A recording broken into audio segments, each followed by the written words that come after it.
আসসালামু আলাইকুম রহমতুল্লাহি ওয়া বারাকাতুহু।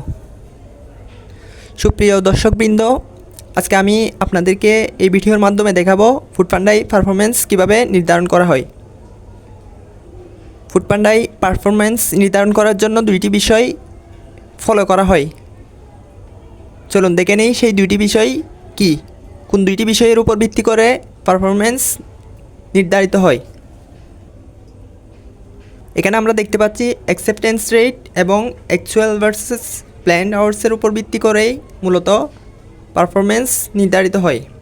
এখানে অ্যাকসেপ্টেন্স রেটটা হচ্ছে আপনি কয়টি অর্ডার অ্যাকসেপ্ট করছেন ওইটার উপর ভিত্তি করেই অ্যাকসেপ্টেন্স রেটটা নির্ধারিত হয়।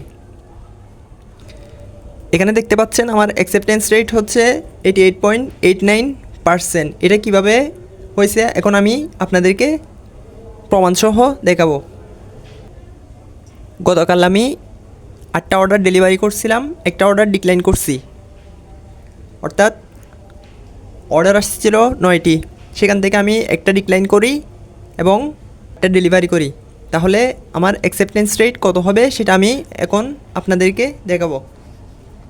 এখানে দেখেন অ্যাকসেপ্টেন্স রেট বের করার জন্য আমাদেরকে প্রথমেই আমরা কয়টি অর্ডার ডেলিভারি করছি ওইটাকে আমাদের কাছে কয়টা অর্ডার ডেলিভারি করার জন্য আসছে, অর্থাৎ আমাদের অ্যাপে কয়টি অর্ডার আসছে ওইটা দিয়ে ভাগ করতে হবে।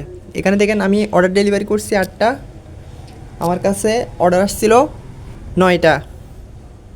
তাহলে এখন 8কে যদি আমরা 9 দিয়ে ভাগ করি তাহলে এখানে দেখেন এটার রেজাল্ট আসতেছে 0.8888। এটাকে যদি আমরা 100 দিয়ে গুণ করি তাহলে দেখেন এটার গুণফল হবে 88.88 বা 89ও আপনারা বলতে পারেন।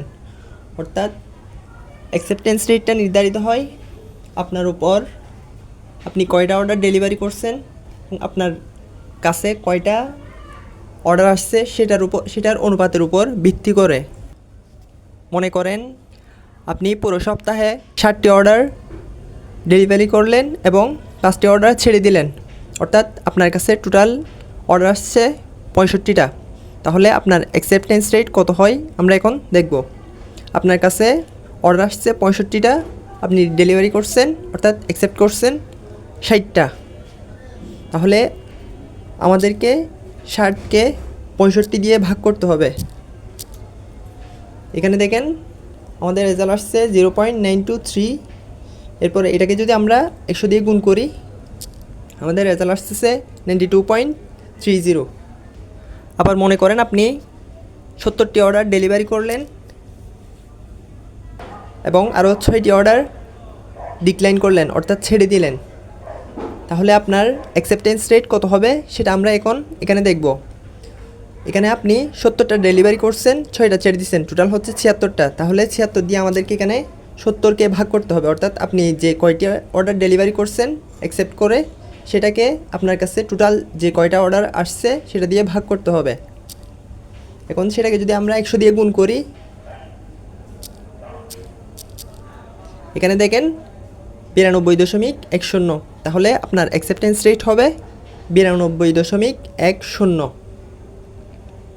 এটাই হচ্ছে মূলত এআরআই বের করার রুলস। আপনারা যারা অ্যাকসেপ্টেন্স রেট কীভাবে বের করে সেটা বুঝতে পারেন না, আপনারা এটা ফলো করে করতে পারেন। আপনি কয়টা অর্ডার ডেলিভারি করছেন সেটাকে যদি আপনি আপনার ডিক্লাইন করা অর্ডার সহ যোগ করে সেটা দিয়ে ভাগ করেন তাহলে আপনি অ্যাকসেপ্টেন্স রেট পেয়ে যাবেন। এরপরে দেখেন অ্যাকচুয়াল ভার্সেস প্ল্যান্ড আওয়ার্স। এটা হচ্ছে আপনি কয় ঘন্টা শিফট নিছেন এবং সেটার উপর ভিত্তি করে আপনি কয় ঘন্টা কাজ করছেন, এই দুইটার উপর ক্যালকুলেশন করে অ্যাকচুয়াল ভার্সেস প্ল্যান্ড আওয়ার্সটা নির্ধারিত হয়। এখানে দেখেন আমার অ্যাকচুয়াল ভার্সেস প্ল্যান্ড আওয়ার্স হচ্ছে 100%, অর্থাৎ আমার যতটুকু কাজ করা দরকার আমি ততটুকুই কাজ করেছি, তাই এখানে আমার অ্যাকচুয়াল ভার্সেস প্ল্যান্ড আওয়ার্সটা 100% দেখাচ্ছে। এখানে আবার আরেকটা কন্ডিশন আছে, সেটা হচ্ছে যদি স্পেশাল আওয়ার হয় আপনি প্রতি ঘন্টায় 6 মিনিটের যে একটা ব্রেক আছে ওইটা নিতে পারবেন না। যেমন দুপুর 3টা থেকে সন্ধ্যা 7টা পর্যন্ত সপ্তাহে 7 দিন কখনোই স্পেশাল আওয়ার থাকে না। এই 4 ঘন্টায় আপনি সর্বোচ্চ 24 মিনিট ব্রেক নিলেও আপনার অ্যাকচুয়াল ভার্সেস প্ল্যান আওয়ারে কোনো এফেক্ট করবে না, অর্থাৎ এটা 100-এর নিচে যাবে না। যদি আপনি যে স্পেশাল আওয়ারগুলো রয়েছে অর্থাৎ 12টা থেকে 3টা, 7টা থেকে 10টা, এটা হচ্ছে এক এক দিন এক এক রকম।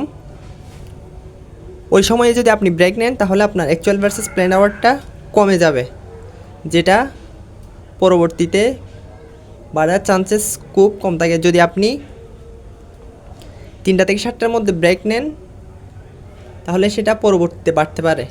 এখানে দেখেন বর্তমানে আমার পারফরমেন্সের উপর ভিত্তি করে আমার বেচ দেখাচ্ছে 3, অর্থাৎ এটা হচ্ছে পরবর্তী সপ্তাহের জন্য। এটা এখন বর্তমানে দেখাচ্ছে, এটা নাও হতে পারে। এখানে 3 দেখাচ্ছে কারণ হচ্ছে এখানে আমার অ্যাকচুয়াল ভার্সেস প্ল্যান্ড আওয়ারটা 100 রয়েছে। এই কারণে মনে করেন সপ্তাহের শেষ দিন পর্যন্ত অর্থাৎ রবিবার পর্যন্ত আমার অ্যাকসেপ্টেন্স রেট 90-এর উপরে আছে এবং অ্যাকচুয়াল ভার্সেস প্ল্যান্ড আওয়ার 100 আছে এবং স্পেশাল আওয়ারও মোটামুটি 8-10 ঘন্টা আছে। তখন আমার ব্যাচ 3 হতে পারে। এখানে পারফরমেন্সের ক্ষেত্রে স্পেশাল আওয়ারও একটি গুরুত্বপূর্ণ ভূমিকা পালন করে। মনে করেন আপনার অ্যাকসেপ্টেন্স রেট এবং অ্যাকচুয়াল ভার্সেস প্ল্যান্ড আওয়ার্স দুইটাই 100-100 রয়েছে, কিন্তু আপনি স্পেশাল আওয়ারে খুব কম কাজ করছেন। মনে করেন স্পেশাল আওয়ারে আপনি কাজ করছেন 3 ঘন্টা এবং আপনি টোটাল কাজ করছেন 15 ঘন্টা, তাহলে হয়তো আপনাকে ব্যাচ 1-এ দিবে না, হয়তো 2 অথবা 3-এ দিতে পারে। মূলত এই দুইটা ক্রাইটেরিয়ার উপর ভিত্তি করেই ফুড ফান্ডাই পারফরমেন্সটা নির্ধারিত হয়, আর পারফরমেন্সের উপর ভিত্তি করেই আপনার ব্যাচ নির্ধারিত হয়।